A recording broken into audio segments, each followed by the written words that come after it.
What's up guys, welcome back. Today I will give you the glimpse of GST in one single video, and this video would be like seeing the old historical monument of Delhi in one single day. And just for your record, I made the similar video 3 months ago in which I gave you the step-by-step compliance under GST, and I put on the same t-shirt and used the same thumbnail, but the wording is slightly different. But now in this video I want to reiterate all the point, all the step, because a lot of changes has happened since then, and also my knowledge has also increased from then. So therefore in this video I will give you the glimpse of GST, that step-by-step compliance under GST, and the sum of the important point relating to every single step under GST. But remember that I will not touch the topic which is not relevant to you, like the appeal and then the advanced ruling, assessment, similar like that. So because that topic is not relevant to you, I will cover the topic up to return filing and also the accounting. So remember that you will get the idea in this video about how to implement the step-by-step processes under GST. So this video is going to be very knowledgeable for you and for those guys who don't know about the GST and wanted to know about whole process in one single video. And that video was not very famous. I don't know why. The content of the video was very good. It got almost 3.3k till now. So I want this video to cross at least 10,000 views. So for promoting the video, share the video and like the video, and tell your friend that this video is very helpful, and I mean that this video would also be very helpful for you. So therefore share the video so that it can cross 10,000 views. Alright guys, so without any delay, let's start. The first step to understand the GST is to know that whether you are liable to take yourself registration under GST or not. So that is a question of every single person who don't know about the GST and wanted to do the new business, or who wanted to at least know about the GST. So who are the person exactly required to registration under GST? So section 21 subsection 1 deals with those situations. So if you have the aggregate turnover in a financial year exceed 20 lakh rupees, then you have to get yourself registered under GST. But in case of a special category state, which is mostly of northern eastern state like the Uttaranchal also, Himachal Pradesh, Mizoram, Tripura, something like that, there are at 12 special category state in which if you have aggregate turnover up to 10 lakh rupees, then you don't need to register under GST. So that is the provision. Now the aggregate turnover, because we know that aggregate turnover is up to 20 lakh rupees, then no need to take registration. But in the aggregate turnover you have to also include the exempted supply. So if you have the exempted supply also, then you have to add those exempted supply in order to calculate the aggregate turnover. Then there are some persons who are compulsorily required to register under GST, whether their turnover is up to 20 lakh or in the northern eastern state 10 lakh. So who are the person exactly who are compulsorily required to register under GST without even considering the aggregate turnover? So there are some category which is defined or given in list on section number 24. The person is like who make the interstate supply, who are casual taxable person, who are required to pay tax under reverse charge, the non-resident person, the person who required to deduct TDS under GST. So there is a complete list. There is also means 9 or 10 category of person who is fall under this list, but that list is provided under section 24. So if you want to check out, then you can check out yourself. So there are the person who are compulsorily required to register under GST, and the limit of aggregate turnover is not applicable on them. So even if they supply the aggregate turnover is like the 5 lakh rupees in a financial year, then also those persons need to register under GST. And then there is some exemption given to person to not take registration under GST even if their aggregate turnover is exceeding the 20 lakh rupees, or even if those person fall under the 24 section, which is a compulsory registration. So who exactly are the person who don't need to take registration under GST? So if you are supply wholly exempted goods, exclusively engage in the supply of exempted goods, then you don't need to get yourself registered. And also agriculturist also don't need to register under GST. And those person whose whole liability is to be paid on the reverse charge basis by the recipient of supply of goods or services, then you are those persons who supply the goods or services need not to take registration under GST. Then application, you have to apply for registration under GST within 30 days from the date you are liable under GST. So suppose your turnover exceed 20 lakh rupees in a certain day. So because now you know that 20 lakh rupees is the threshold limit. So when your turnover exceeds 20 lakh rupees, you need to get yourself registered within the 30 days of the date when your turnover exceeds 20 lakh rupees. Or in the other situation like compulsory registration, when you are liable to get yourself registered, then you have to calculate the 30 days, and within 30 days you have to get yourself registration. Then also, if you have the two different branches in different states and you operate from those two branches, then you have to register in every single state from where you supply the goods or services. So two branches have to register separately in GST, and also those two branches will be treated as a distinct person. So when they supply goods or services between the branches, then also GST will be payable and the valuation will be determined as per the valuation rule. We will discuss it later. When you are registering under GST for newly as a new registered person, then you have to fill the form GSTR 01, and that is to be filled within the 30 days of the date when you are liable to get yourself registered. And in case you have already migrated into GST, now you have to fill the form GSTR 26. Remember that you have to fill the form GSTR 26 within the 3 months. The government has given you the period of 3 months. You can fill your form GSTR 26 within the 3 months, and if you made mistake at the time when you are migrating into GST, now you can rectify all your mistake in that form. So remember that, please fill up the form GSTR 26 correctly. And then you can also amend the detail provided at the time of registration, and also you can cancel your registration if you are not liable to register under GST anymore. So suppose in particular financial year your turnover exceeds 20 lakh rupees. Now in the second financial year your turnover is below the 20 lakh rupees, then you can cancel your registration. But remember that as long as you are registered under GST, you have to pay tax under GST. So remember, if you aggregate turnover is below 20 lakh rupees, then cancel your registration and don't pay the tax.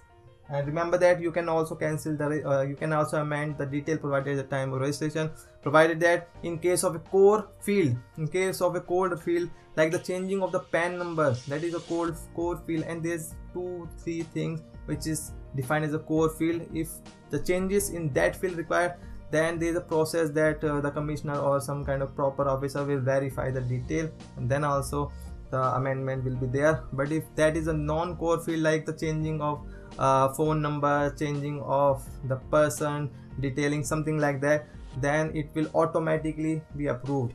So the last one is that you have also the option of composition scheme. So suppose your aggregate turnover exceed the 20 lakh rupees, then you can take the composition scheme. It's a wonderful scheme. If your aggregate turnover in the preceding financial year, you have to check out the aggregate turnover of preceding financial year, and if the aggregate turnover preceding financial year is up to 75 lakh rupees, then you can take the composition scheme. But in case of a northern eastern state, except Uttarakhand, which is my hometown, I love my hometown, so in case of northeastern state, the turnover limit for opting for composition scheme is 50 lakh rupees, except Uttarakhand. So if you are a Uttarakhand dealer, then your turnover limit under composition scheme is 75 lakh rupees. So if you have aggregate turnover 75 lakh rupees, then you can opt for the composition scheme. And this is a very wonderful scheme. The benefit of this scheme is that you don't need to maintain the whole lot of accounting detail, like for input tax credit ledger and then liability ledger. You don't need to maintain such kind of a record. And also this is a wonderful scheme. If you opt for this scheme, you have to simply pay the tax at the rate of 1%, 2% or 5%, which will depend whether you are manufacturer, trader or the restaurant owner. But there are certain conditions for opting for this scheme. If you do the interstate supply, then you cannot opt for the scheme. Remember, interstate supply only. If you purchase from interstate, then you can opt for the scheme. And in that scheme, you have to fill the registration. You have to file the return on quarterly basis, pay the tax on the quarterly basis. There is no much compliance. And if you issue the invoice under this scheme, then you have to mention the wording like composition scheme deal, something like that. There is a requirement also. You can opt for the scheme, but there is a condition to that. Lot of conditions there, so you have to fulfill this. And if you want to know about the registration and composition scheme, then I have covered in detail about the legal provision required for registration and the composition. You can check it out before watching if you want to know more about it. And also there is one more thing in the registration, or in the composition scheme. I forget what is the exact that point, but that is the first step, that you have to register under GST, and if your aggregate turnover is up to 75 lakh rupees, then you can opt for the composition scheme. After taking registration or migrating into GST, now you want the credit of taxes which was there with you under the earlier laws. So this provision is for those who have migrated into GST, and those person have the input tax credit available at the time of under the earlier laws. So section 140, 141, 142 covers those provision which is called the transition provision. So 140 covers a lot of situation like 141, 142, 3, 4, 5. They have the different type of a situation in which how you can take the input tax credit or the CENVAT credit which was there with you at the time of the earlier law. 140 subsection 1 talks about transferring the input tax credit or the CENVAT credit which was there with you at the time of earlier law. So if you have the input tax credit at the time of filing the return of the month which is just immediately preceding the date of introduction of GST, so whatever will be the CENVAT credit appearing on the return, you can transfer it into the GST. For that you have to file a form which is called the Tran 1 within the 90 days of the appointed days or 30th September 2017. So you have to fill up that form within 30th September 2017, and then you can carry forward your input tax rate or the CENVAT credit under GST. So 140 subsection 2 talks about those cases in which you have unavailed capital goods credit, because in the earlier law you don't show the input tax rate of the capital goods, unavailed input tax rate of the capital goods into a return. So therefore 140 subsection 2 deals with such situation. 140 subsection 3 deals with those situations in which you are either exempted under earlier law, or you are the first state, second state dealer, or some kind of person which is mentioned there. So how you can take the input tax rate which is there in the stock or the semi-finished or finished product. So how you can take the input tax rate, there are a lot of conditions. And then section 140 subsection 4 deals with those cases in which you deal in two different category of product, like for exempted goods as well as for taxable goods. Or now your exempted goods is taxable under GST, so how you can take the input tax rate of those exempted goods which are there with you earlier in the earlier law. 140 subsection 5 deals with those situations in which you receive the inputs after the introduction of GST in your factory, but the tax on which has been paid under the earlier law. So how you can take the input tax rate of that. And for all for every single provision, 140 subsection 1, 2, 3, 4, 5, you have to fill the Tran 1 form within the 90 days of the date or appointed date. And then section 141 deals with the transition provision of job worker. 142 subsection 1 or lot of subsection is there in 142, so that deal with different kind of situation like return of goods after the GST. So when you paid the tax after at the time of the earlier law, but now the goods has been returned back into your factory after the appointed date, so how that situation will be handled in GST. 140 subsection 142 subsection 2 deals with the changes in the contract price. So when you enter into a contract and the contract price has been revised either to upward and downward, so how this situation will be handled in GST. And then the disposable of refund and the appeal. So if you have appeal at the time of the earlier law, or you have the refund claim at the earlier law, then how those refund and appeal will be disposed of under GST. And then you have also have the provision in which they said if you paid the tax under earlier law out of your services or goods, then you don't need to pay tax under the GST out of those proportions. So suppose you are the builder and you paid the VAT or service tax in the earlier law of certain amount, or you have the contract which is running contract and you paid certain portion of service tax or VAT under earlier law. So law says that you don't need to pay again GST on it. Whatever tax you have paid, you can take, you should not pay the tax. You should deduct the tax which you paid at the time of the earlier law. So that is a transition provision which you need to deal with when you are you do business earlier and now you want to register under GST. After knowing the registration process and the transition process, now the third step is to classify your goods or services under GST. So first you have to check out the HSN code of your product or services which you supply, and then find out the rate of taxes against those supply of goods as well as service. The HSN code is for the goods and the SAC, service accounting code, is for the services. You have to check out the HSN code and the SAC, and then you have to find out the rate of tax which is applicable on your supply of goods or services. So it might be a case that your product is exempted under GST. So remember that before charging the tax, you have to first know what exactly is the rate of taxes applicable on your supply of goods or services. Now the fourth step is the taxable event. Now you know that your product are taxable, but the question is when it is taxable, or what is the taxable event in GST. So the taxable event in GST is the supply of goods or service. Supply include barter, exchange, transfer, leasing, all the stuff is there, very wide definition. So the taxable event is the supply. So when you supply your goods or services, now the levy of GST is applicable on you, or the government has now the right to charge the GST from you. And remember that the supply should be for the consideration and it is in the course of business. So remember that before charging the GST by the government, or before claiming the GST by the government, your transaction should be for the consideration. Consideration means the money, and also it should be in the course of business. So even suppose if you are selling your goods free of cost to everyone, then there will be no GST in this case, because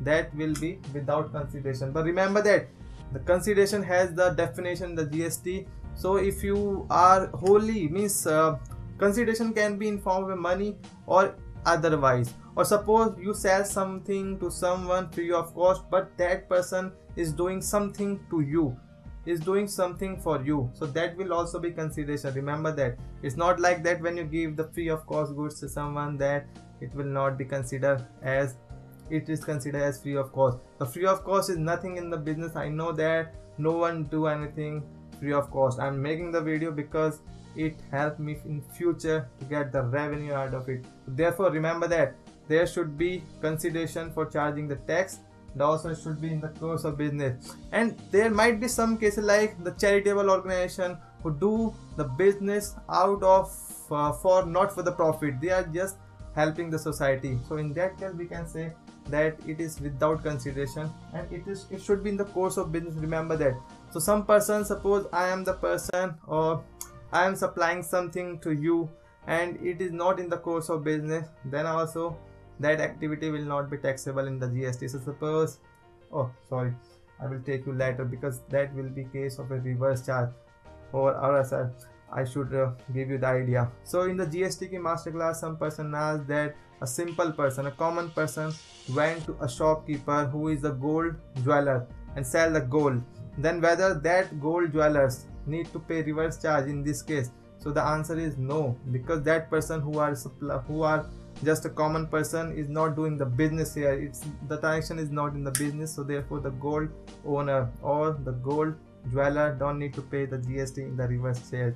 So therefore it should be in the course of business. Remember that. And then there is a 3 schedule which talks about the deeming provision. So first schedule is for those who the government deems that those transaction is the supply even if it is without consideration. So suppose there are certain activity which is listed out in schedule number 1, which even if made without consideration will be deemed that is the supply. Schedule 2 is for those one who the law deems that certain kind of activity is either a goods or a supply of service. So law deems that. And the third one is for those which will not be treated as a supply of goods or services even if there is a transaction for consideration or it is a course of business. The law says that those activity will not be supply under GST. There is also provision of reverse charge, in which case the supplier of goods or services need not to pay tax under GST. The recipient will pay the tax of those goods or services to the government. So there is a three situation. First one is that the government listed out certain activity which will be the tax on which need to be paid by the recipient of goods or services, and then the second provision is regarding those one where the registered person purchase a goods or service from the unregistered person, and third situation is when electronic commerce operator deal with their customer. So there is a three situation in which reverse charge is applicable, and if you want to know about whole thing, you have to check out my other video. I have covered in detail there. Now the next step is to determine the time of supply. Determination of time of supply is very important in the GST because you have to pay the tax to the government on the basis of time of supply. Time of supply. So there is an issue on that. So suppose you supply the goods or services. Now the question is when we can say that we supply the goods or services, either at the time of making the invoice or at the time of receiving the payment. So there is a confusion, no?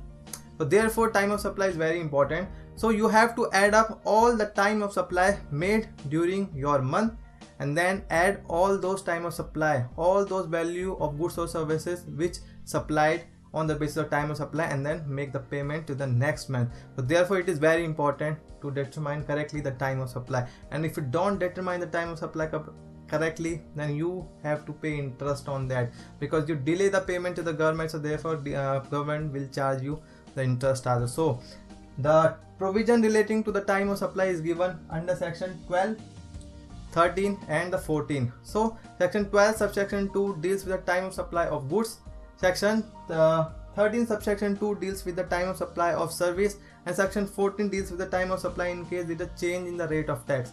So basically we can say normally that the time of supply is the earlier of the issue of invoice or the date of receiving the payment by the supplier. It is the normal case, but you have to look at very minute detail in order to calculate the time of supply, and if you want it, then check out my other video.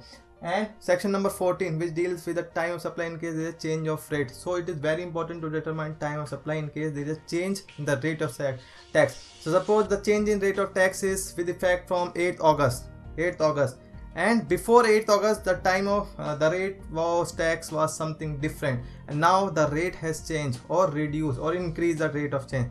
So now that is very important that when the time of supply is before the change in rate, then you have to pay tax at the rate of earlier rate, and if the time of supply is after changing the rate of tax, then remember that you have to pay tax on the revised rate. So therefore it is very important to determine the time of supply. If you want to know about it, then check out my other video. And also section 12 subsection 13 of CGST Act deals with the time of supply in case of a reverse charge of goods. Section 13 subsection 3 deals with the time of supply in case of reverse charge of service. So therefore you have to check out that. And the sixth step is to determine the place of supply. Place of supply is also very important because in case there is an interstate supply, then you have to pay IGST, and in case there is an intrastate supply, then you have to pay CGST plus SGST. It is very important to determine the place of supply. If the place of supply is in the different state, is outside the state in which you deal in, you have to pay IGST, otherwise CGST plus IGST. So you can think that I am paying the tax at the same rate because the rate of tax of CGST, SGST and IGST is same. But you can say that I paid the same tax, I paid the tax correctly. So either it is CGST, SGST or IGST, what matters? But no, it matters to the government because in case you pay the IGST, then it means then that amount will be credited to the account of central government, and then the central government will distribute that amount to the state in which you wrote the time or the place of supply. So it is very important for the purpose of the government.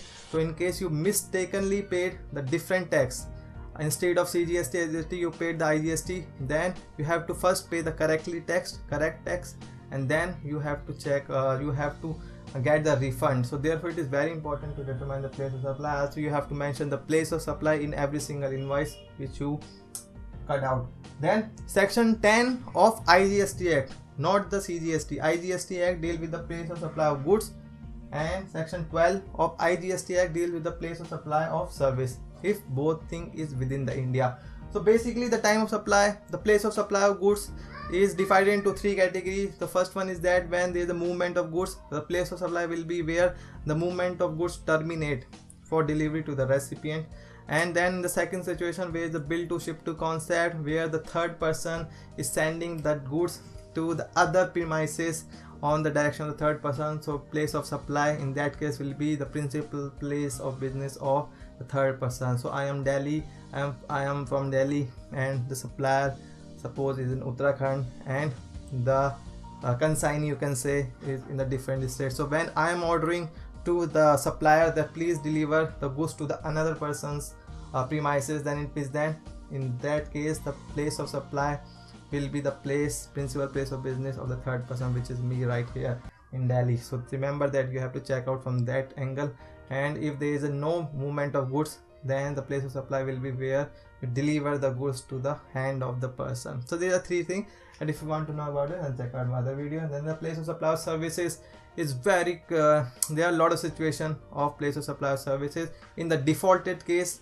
the place of supply of service will be the supply of the recipient of services.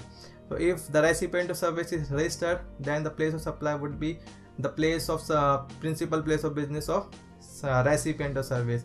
And in case the recipient is not registered and you have the address in your record, then the place of supply would be the place of business of recipient. And in those cases where the recipient is not registered and you don't have any idea about the address of recipient, then the place of supply would be place of supply of supplier.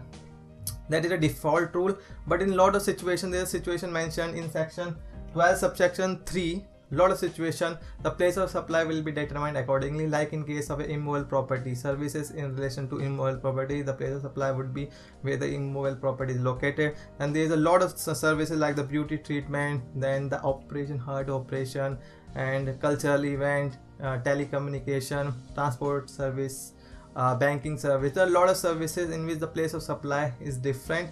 So in the defaulted case where the list where you don't fall under section 12 subsection 3 of IGST Act, then you have to move on to a defaulted rule which is under section 12 subsection 2, but that is only for supply of services. And then there is also supply services for the exported goods or services. I will not touch here, I have covered in detail in the separate video. Now you supplied the goods or services under GST, and you know the time of supply as well as the place of supply under GST. Now the question is, what should be the valuation for the purpose of charging the tax on it? So the provision relation to valuation is given under section 15 of CGST Act, and that says that the valuation of goods or services will be the transaction value, that is the price actually paid or payable, if the price is the sole consideration and the transaction is between the transaction should not be between the related person. So if you are not related and the price is a sole consideration, then the transaction value will be treated as a value as a valuation for goods or services. But if the price is not the sole consideration, or you charge or you don't charge the price, instead you take the certain goods from the recipient. So suppose you exchange the goods, so in that case price is not sole consideration, or you supply the goods to the related person, then you have to move on to the valuation rule and calculate the value accordingly. So there is a valuation rule which says a lot of things that like the open market value, and then if you don't know the open market value, then the open market value of the exchange goods. So there is a lot of requirement there. If the price is not sole consideration and or is the supply is between the related person, then you have to move on to the valuation rule. Also valuation rule also define a lot of things, a lot of situation in which the valuation will not be done under section 15. They have to be done as per the valuation rule, like in case of a like in case of a person who deal in the second hand goods, or in case of an insurance agent, or in case of transportation, I can say. So there is a certain rules, certain rules regarding the valuation in special circumstances. I have covered in detail in my separate video. And then the valuation shall also include the taxes, but not the taxes paid under CGST, SGST, UTGST, IGST or other one. The taxes excluding those one which is related to GST should be also included in the valuation. And then incidental expenses like the packing material, transportation cost, or the packing material, so that kind of stuff will also be included in the valuation. And then the expenses done by the recipient, but the liability of which was the supplier, should also be included in the value. And the interest or late penalty fees for delay payment of consideration will also be included in the valuation. And there is also exclusion like the discount given at the time of supply when you know that amount previously or that was written under the contract will also be excluded from the value. So that was the valuation. And then you have to issue now the tax invoice. Now you supplied the goods, you know everything, you know valuation, you know the time of supply, place of supply. Now the time is to issue invoice, but the question is when to issue invoice. So invoice section is given under section 31 of CGST Act, which deals with the invoicing. There are a lot of things of invoicing like the tax invoice, bill of supply, and then the receipt voucher, payment voucher, and then about the invoice under the reverse charge mechanism. So there are a lot of things. And then when to issue invoice in case you are supplying the goods. The invoice can be at the you are doing or there is a movement, then at the time of delivery, at the time of removal of goods, and when there is no involvement or movement of goods, then at the time of delivery of goods to the person. So the time of issue of invoice of goods is either the removal of goods or the delivery of goods. There is a lot of invoices like bill of supply, receipt voucher, payment voucher, debit note, credit note is there. Bill of supply is those one who supplies the exempted supply or who is under the compulsion scheme. Receipt voucher is when you receive the advance. Payment voucher is when you are paying tax and the reverse charge. You have to also issue the payment voucher. Credit note or debit note in case there is a revision in pricing or you don't like the price or you don't like the supply, then you want to reduce or you want to update or upward the pricing amount, or there is a mistake in the invoices. And tax invoice in other cases when you are under the normal scheme. And then also in case of a service, you have to issue invoice within 30 days of the supply of service. Remember that, but that is given under the invoicing rule. And also there is a lot of requirement to issue the invoicing. You have to mention a lot of things in the invoices that is provided under tax invoice, debit note and credit note rules. You have to check out the rules. And then you don't if your value of goods or services to one single person is up to 200 rupees, because you know suppose you are a person who supplies the small things, then whether you need to issue any invoice on every single such sale or purchase such sale. So no, the rules, the act provides that if the value of goods or services is up to 200 rupees, then you don't need to issue invoice. You can issue invoice at the end of the day in respect of all such supply. So one issue of invoice if the value is up to 200 rupees, but if the customer want the invoice, then you have to give the invoice. And then in case of a reverse charge, the recipient of supply goods or services need to issue tax invoice on self. He have to mention his name as a supplier and as a recipient. Both things is there. On the self, tax invoice is to be issued. And there is also provision of if you receive the goods or services up to 5,000 rupees from all the aggregate unregistered person, then you can issue the monthly consolidated tax invoice issued on yourself of aggregating all such supplies which is up to 5,000 rupees. So that is also a case.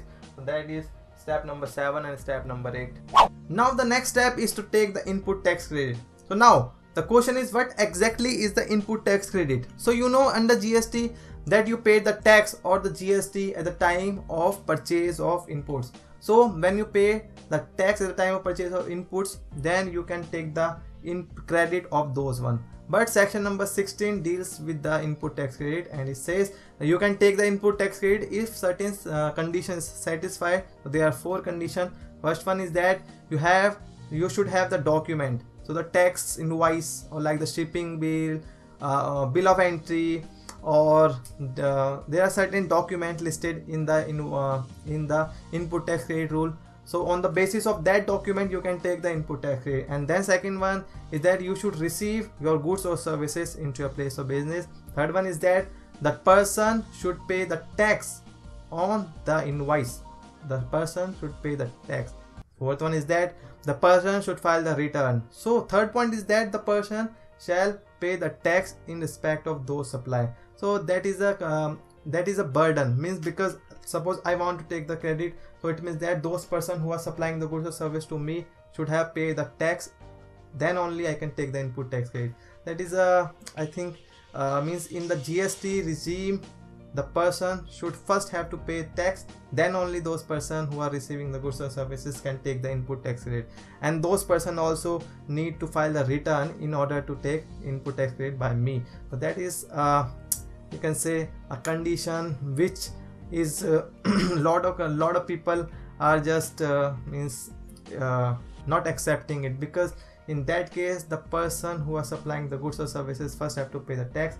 Why in the earlier law like the service tax or the excise there was no such condition? You can take the input tax credit when you receive the tax invoices or the other kind of document, but in GST regime first those person have to pay tax, and then when he pays the tax, then only it will be reflected into your electronic credit ledger. So that is the thing which the industry is resisting and saying the government that please amend that rule, or whether it will amend, we will see it in the future. And then there is also section 17 subsection 5 will restrict to take the input tax credit. You can take the input tax credit for anything if it is for the purpose or in the course of businesses.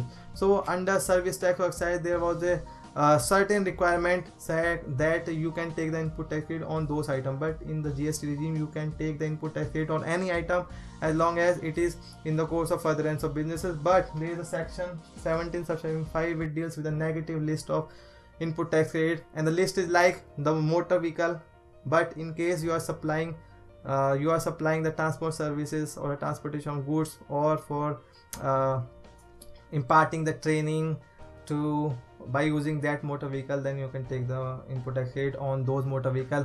And then there's a lot of thing in which you cannot take the input tax credit, like the health insurance and the food beverage, that kind of a thing is there. Then works contract service, but in case that works contract service is an input service for further supply of works contract, then you can take the input tax credit. And then goods stole, lost, free sample, though in those cases also you cannot take the input tax credit. Then the next step is to make the payment. So when you make the payment, you can take the input tax credit which is appear in your electronic credit ledger. You have to pay the payment before filing the return. Then payment can be made electronically in the GST. You cannot pay the tax by way of cash. Electronic means internet banking, debit card, credit card, or other kind of electronic mode. And remember that the liability to pay GST in case of a reverse charge has to pay in cash. Cash means the outflow of money. So you cannot take the input tax credit for discharging the output tax liability of the reverse charge. And then how to set off the credit of taxes. So in case of a IGST, you can set off the credit of IGST for first discharging the output tax liability of IGST, then CGST, then SGST. And in case of credit of SGST, first you have to set off credit of SGST for discharging the output tax liability of SGST, and then remaining portion can be set off for discharging output liability of IGST. And similarly CGST, in case first set off the liability of CGST and then IGST. But remember that credit of CGST cannot be discharged for CGST, SGST, and similarly the credit of SGST cannot be set off for discharging liability of SGST. So means CGST, SGST cannot be set off against each other. And also if you have the two branch situated in different states, then also the credit of those two branches cannot be interchangeably, or you cannot set off the credit of those two branches. And also the SGST of one state cannot be used for discharging the liability of SGST of another state. That is also a thing. So suppose you went to some places which is outside your state, and then that person charged the SGST, CGST, and you can back into your place of businesses, then you cannot take the input tax credit of SGST paid at that state to the liability of SGST paid at your state. So that is also a point. And finally the last step is to file the return. You have to file return, and the form of return is like the GST are 1, 2, 3. 1 is for outward supply, 2 is for the inward supply, 3 is for the return. And then also you have to file the annual return. So GSTR 1 has to be filed before the 10th day of the next month, and then GSTR 2 is to be filed before 15th day, GSTR 3 before 20th day, annual return up to 31st December of end of the relevant financial year. The 4 return is there, but for the first 2 months there is a relaxation for filing the return. Like GSTR1, the due date of filing the GSTR1 return has now been increased to 5th September. So for July you can file GSTR1 up to 5th September, or for July GSTR2 return you can file that return up to 10th September, and for August GSTR1 you can file it up to 20th September, and for August GSTR2 you can file it up to 25 September. So there is a relaxation. And in place of GSTR3, for the first 2 months you have to file the summary in GSTR3B, and the due date is similar. Like for July there is a 20th August, and then for August 20th September. So there is a relaxation for the first 2 months. And in case you are opting to pay tax under composition scheme, you need to file the return on the quarterly basis in the form GSTR4. Remember that. And also in case you are opting for composition scheme, you have to pay tax on quarterly basis. So there is a relaxation for the person who are opting to pay tax in the composition scheme. So that was a complete step which you need to do, which you should idea that how the provision of GST will be applicable. If you want to know detail about each of those practical aspects or each of those steps, then you have to check out my other video. I have covered detail extensively in my videos, where you can find every single practical aspect relating to every single step which we have discussed in this very video. I have the special message for all the viewers or all the subscribers to my channel. So I will deliver it in tomorrow's video. Alright guys, so we will meet in the next video. Till then, bye bye.